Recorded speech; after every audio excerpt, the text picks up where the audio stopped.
Delhi ET world leaders forum में विदेश मंत्री डॉक्टर एस जयशंकर ने कहा, क्या होता है जब आपके कई पड़ोसी होते हैं। आप जानते हैं, परिभाषा के अनुसार पड़ोसियों के साथ रिश्ते बहुत जटिल होते हैं। वे सभी लोकतांत्रिक राजनीति है, सरकारें बनेंगी और उनके देश में राजनीतिक बहसें होंगी। अक्सर हम उन बहसों का केंद्र होंगे। यह स्वाभाविक है, क्योंकि हम एक बड़े देश है। हमें उम्मीद करनी होगी, योजना बनानी होगी और अपनी नीति बनानी होगी। यह उम्मीद करते हुए कि हमारे पड़ोस में कुछ बदलाव होंगे, कुछ अधिक जैविक और कुछ अधिक विघटनकारी।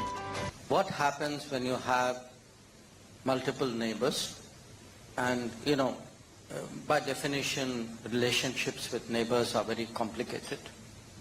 They're all democratic polities. Governments will change. There will be political debates in their country. Often we will be the center of those debates. It's natural. We are a big country. So we have to expect and plan for and build into our policy making an expectation that there will be changes, some more organic, some more disruptive in our neighborhood. How do you then deal, how do you stabilize? Because I'm now de-risking the neighborhood. Okay. You do that by creating the factors of stability. If two countries are linked by, let us say, a power grid, actually you have secured both ends. One is a producer, one is a customer, both have an interest in keeping it going. If you have a fuel pipeline, the same logic applies. If you have more trade, if you have more tourism, let's say, take Bangladesh. I mean, there's a lot of medical tourism which happens out of Bangladesh. Okay, the patients benefit there, the industry benefit. So the whole point is, for the last 10 years when we've been talking about neighborhood first, the entire exercise is about making sure that there are so many connections in so many domains which are so indispensable, which are so deep, which are so central to everybody's calculation, that the factors of volatility get relatively diminished. So whatever happens finally, people will say, okay, we may have those differences, but there's that reality out there. And I think that's good for us. Are you seeing that happen in Bangladesh with the interim administration? People are talking about extradition requests to... No, look, you are in the newspaper business. For you, it's a 24-hour cycle. I'm in the diplomacy business. For me, I'm prepared to wait at least a few months for anything to fructify. So, I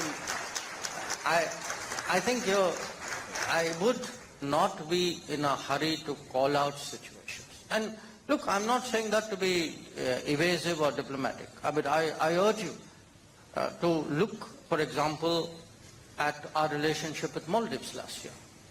A year ago, people were predicting all kinds of things about our relationship. The fact is, the factors of stability at the end of the day kicked in.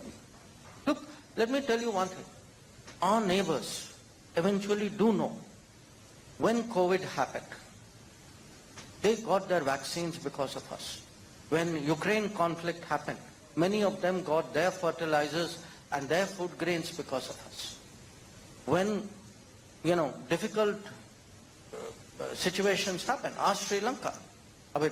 Had Sri Lanka waited for the IMF to deliver, God only knows what would have happened. The fact is, we stepped in much faster, much less conditional, and in much larger volumes. So, at the end of the day, the neighborhood today knows the reality.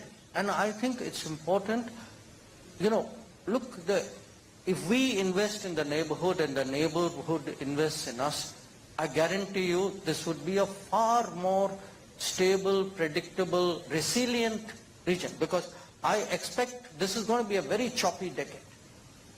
We're going to, because we have two big problems, don't think that's the end of it. We're still in the first half of the decade. So if you are going to prepare for a very choppy existence, everybody is looking for ways of securing themselves.